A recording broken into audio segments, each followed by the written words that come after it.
Appelez maintenant la libre antenne BTLV au 01 86 22 21 20.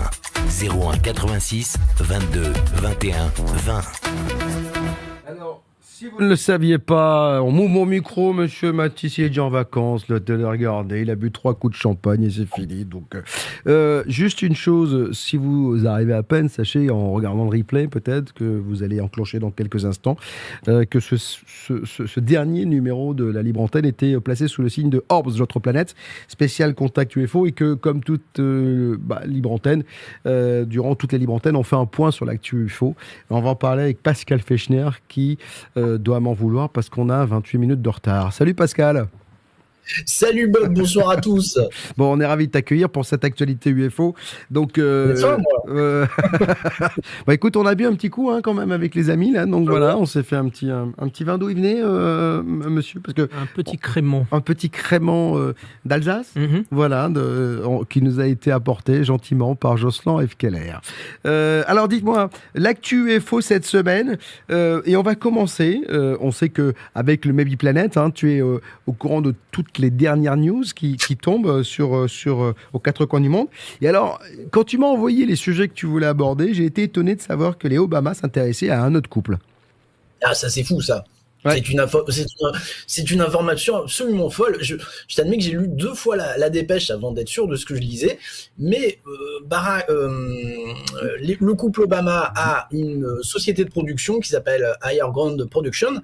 Et ils ont décidé, pour Netflix, de faire... Alors, on ne sait pas tout à fait si c'est un documentaire, un film, si ça va être un petit peu comme Valençol 1965 avec Dominique, c'est-à-dire l'histoire des époux Hill un petit peu romancée, mais enfin c'est quand même pas rien, un ancien président qui utilise sa boîte de production pour parler des premiers soi-disant abductés, c'est quand même un signal assez fort, je trouve. Oui, et en même temps, on se doutait qu'avec toute son élégance et sa décontraction, monsieur Obama allait inévitablement se diriger vers l'artistique ou le cinéma, et il décide là de lier finalement 2 passions que l'on a, c'est-à-dire à la fois le cinéma et l'ufologie. Betty Bernil, les premiers contactés, qui en plus, alors ça, et c'est vachement intéressant de le rappeler, ont eu un courage incroyable, Pascal, parce qu'à l'époque, déjà le fait que ce soit un couple mixte, c'était très tendu, et ils ont malgré tout pris leur courage de main pour témoigner. Ça me paraît évident que c'est un des critères qui a sûrement décidé le couple Obama à fabriquer ce documentaire, ou en tout cas ce film, parce qu'effectivement, dans ces années-là, nous on l'oublie aujourd'hui, ça nous paraît naturel, mais dans ces années-là, être un couple mixte, ça devait loin d'être simple aux États-Unis, c'est évident. Pas facile. Et les époux et Betty Bernil, quand même, Maxence, c'est une histoire incroyable aussi, parce que moi, on l'a détaillé plusieurs fois sur BTLV, il y a plein de choses, la robe qu'elle portait, qui a des tâches absolument incroyables dont on ne sait pas ce que c'est. Enfin, il y a plein de choses qui ont été... C'est pour ça que le sujet OVNI, nous, dans ce numéro-là de Orbs, ce spécial contact qu'on a pu aborder avec Pascal notamment, où on a fait un live avec lui, où il y avait toute une partie de l'équipe qui était là, et il y avait Dominique Fillol, il y avait Farid, il y avait Jocelyn qui était présent.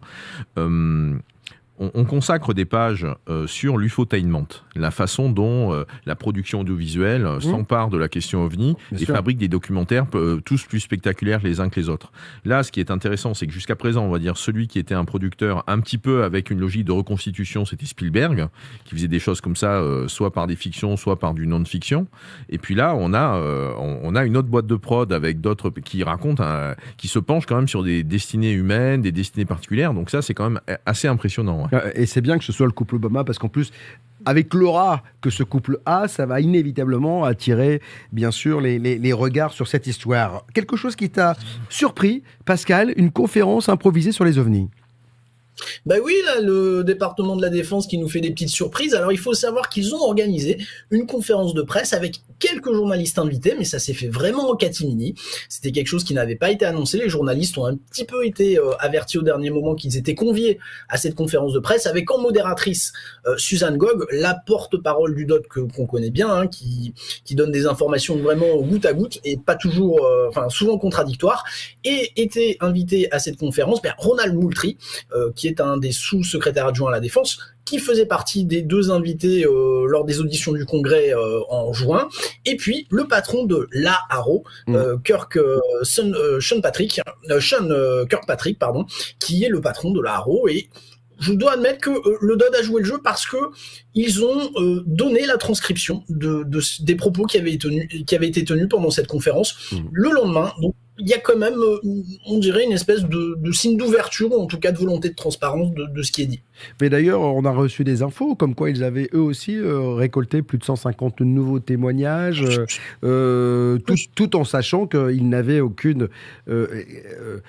comment dire, rien qui les rattachait, ces témoignages, à quelque chose d'extraterrestre. Hein. Mais en tout cas, ils communiquent, et ça, c'est une bonne chose. Et on voit qu'il y a de la transparence, et tu as raison de le rappeler. Oui, c'est à la fois une transparence, mais on est quand même sur une opération de com qui est minutieusement ficelée. Parce que à quoi ça sert de faire une conférence semi-publique qui est à la fois pas très bien annoncée, alors que c'est quand même assez surprenant. Soit... cet espace, cette prise de parole est improvisée de la part du Pentagone, c'est-à-dire que 3 jours plus tôt, ils n'avaient pas idée qu'ils allaient le faire, soit au contraire, c'était déjà prévu de le faire, que ça soit à cette date-là ou 2 ou 3 jours avant ou 2 ou 3 jours après, peu importe, mais il y avait en tout cas l'idée qu'il y avait une communication qui aurait une certaine dramaturgie qui se déroulerait à ce moment-là, et on voit très bien en tout cas quand Pascal nous partage les invités, on n'est pas avec n'importe qui est invité, et en plus derrière, le transcript est rendu public. Donc on est sur une opération de com minutieusement menée. Est-ce que c'est pour divulguer de l'info au compte-gouttes, pour y aller Je crois que c'est pour la maîtriser en fait. Mais voilà, ouais. Est-ce que c'est pour la doser, l'information qui est donnée? Oui, mais elle est quand même donnée. C'est quand même intéressant. Elle est au moins donnée, alors que pendant des années, on sait très bien qu'elle n'a pas été donnée. Ou en tout cas, il y avait du déni. Voilà. Et on sait très bien qu'il devait y avoir il a dû y avoir pas mal de réunions à la Défense sur ce sujet, et c'était un cover-up total. Là, au moins, alors bien, évidemment, on a la sensation que c'est maîtrisé et qu'on donne pas tout, mais il y a au moins une volonté d'avoir un peu les informations. Pascal, toi qui as lu la guerre des intelligences et un peu le tableau qu'on brosse là dans le Orbs Contact sur cet aspect-là. Qu'est-ce que tu en penses, toi, de cette stratégie de com? Parce qu'on est vraiment avec les mêmes acteurs que ceux qu'on détaillait dans l'article de Farid. Ouais, il y a une stratégie de com. Je pense que assez rapidement le DOD a décidé de faire cette conférence, mais peut-être aussi pour temporiser le fait que le rapport qui devait être livré au 31 octobre n'est pas encore livré. Je pense que là le DOD, ou peut-être même l'ARO lui-même, peut-être que Kirkpatrick a dit il faut quand même donner des signes de bonne volonté. Donc faisons une conférence de presse pour dire qu'on bosse, parce que on parle là de 400 cas qui sont à l'étude. On est très loin des 144 cas initiaux. En indiquant nous aujourd'hui, il n'y a rien qui nous fasse penser à une forme de vie extraterrestre. Pour autant, ça fait partie des possibilités, donc on l'enlève pas d'un revers de main. Ça, c'est ce qu'a dit Kirkpatrick, donc c'est quand même intéressant. Mais je pense que c'est plus une temporisation du rapport qui n'est pas encore... Mais ça, c'est énorme, Maxence, c'est déjà énorme que le département de la Défense ne s'interdise pas que ces choses soient extraterrestres ou exogènes. Enfin, c'est déjà énorme. Pour moi, je sais que beaucoup disent « ça avance pas très vite, etc. » Mais pour moi, je trouve ça démentiel, quoi. Ça fait 10 ans que moi je suis sur ces sujets, je n'ai jamais vu ça. Je pensais jamais qu'on arriverait à voir le département de la Défense aux États-Unis, des Avril Haines qui dirigent toutes les agences gouvernementales de renseignement, en disant il faut pas négliger le fait que peut-être ce soit extraterrestre. Je trouve ça dément. C'est sûr qu'on vit une époque formidable avec quasiment une actu majeure toutes les semaines. C'est un truc de dingue. C'est un truc de malade. Et en même temps, ils disent tous qu'ils ne savent pas ce que sont ces phénomènes. Bien sûr. Donc, sauf que maintenant, ils ont mis le doigt dans le pot de chocolat. Tant qu'ils n'arriveront pas à donner une explication... Après, le fait de dire on néglige pas, on n'écarte pas l'hypothèse extraterrestre, tu peux l'avoir de plein de façons. Oui, alors ça peut être entre guillemets sincère en se disant effectivement, on va voir ce qu'il en est. Ou alors c'est aussi parce que le mot extraterrestre, on sait qu'aux États-Unis, ça fait ch'ting et à chaque fois, et que ça attire l'attention et que... Voilà. Moi, je suis pas sûr. Je pense qu'au contraire, honnêtement, je suis pas du tout d'accord avec vous. Je pense qu'il y a un vrai problème de sécurité nationale, qui sont face à quelque chose qu'ils ne maîtrisent pas. Et il est plus facile de dire, pour l'instant, on peut envisager le fait que ce soit extraterrestre, parce que si on maîtrise pas quelque chose de russe ou quelque chose de chinois, on est plus en défaut que si on maîtrise pas quelque chose. Non, mais ça c'est sûr, Ils sont embêtés, ils sont embarrassés parce qu'ils ne savent pas ce que c'est. Déjà, le simple fait d'assumer et d'accepter en tout cas, c'est ce qui est affiché, le fait qu'il y ait un certain nombre et une quantité de phénomènes qui seront qualifiés de non identifiés. Est-ce que c'est un aveu de faiblesse? Est-ce que c'est de l'honnêteté intellectuelle? En tout cas, déjà, c'est un énorme pas en lui-même. Énorme. Ça, oui. Énorme. On continue dans l'actu avec Avilob, mon Pascal. Villop, qui s'est prêté à l'exercice de la Coupe du Monde, hein, bien sûr, et qui parle de Coupe du Monde de football interstellaire, c'est-à-dire qu'il dit là, la Coupe du Monde, c'était rien, mais imaginons qu'on rencontre d'autres formes de vie extraterrestres, comment on jouerait au foot, où jouerait-on au foot? Alors, il a fait un petit exercice mathématique en disant, si les terrains étaient sur Mars, il faudrait qu'ils fassent telle surface, le ballon aurait telle poussée si on tape dedans. Voilà, enfin, il s'est livré un exercice un petit peu prospectif, mais très intéressant. Voilà, c'est divertissant et c'est intéressant. En même temps, moi, vous le savez, avec Jocelyn, on regarde beaucoup le foot, on le regarde souvent ensemble. On a quand même un extraterrestre dans l'équipe de France. Il s'appelle Kylian Mbappé. Alors, vous l'aimez ou vous l'aimez pas, mais ça reste un extraterrestre du football. Je pensais que tu allais me parler de la pelote basque. Pas du tout. Bon, pardon, excusez-moi, j'ai une pharyngite depuis 5 jours. J'en peux plus. Je vais mourir. Désolé, j'en peux plus. Mais bon, on va terminer, Pascal, avant de tous nous souhaiter de bonnes vacances et de belles fêtes de fin d'année, un hommage rendu à Joël Ménard dans LDLN.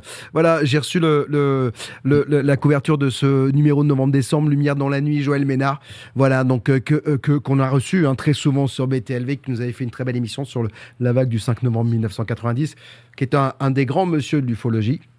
Voilà, il était normal que Lumière dans la nuit de Jean-Louis Lagneau et avec son équipe rendent hommage à Joël. Merci Pascal. On t'embrasse très fort, on te souhaite de belles fêtes de fin d'année. On se retrouve bien sûr à la rentrée pour de nouvelles aventures et d'autres informations concernant les UFO. Témoignages, réactions, commentaires. C'est la libre antenne BTLV.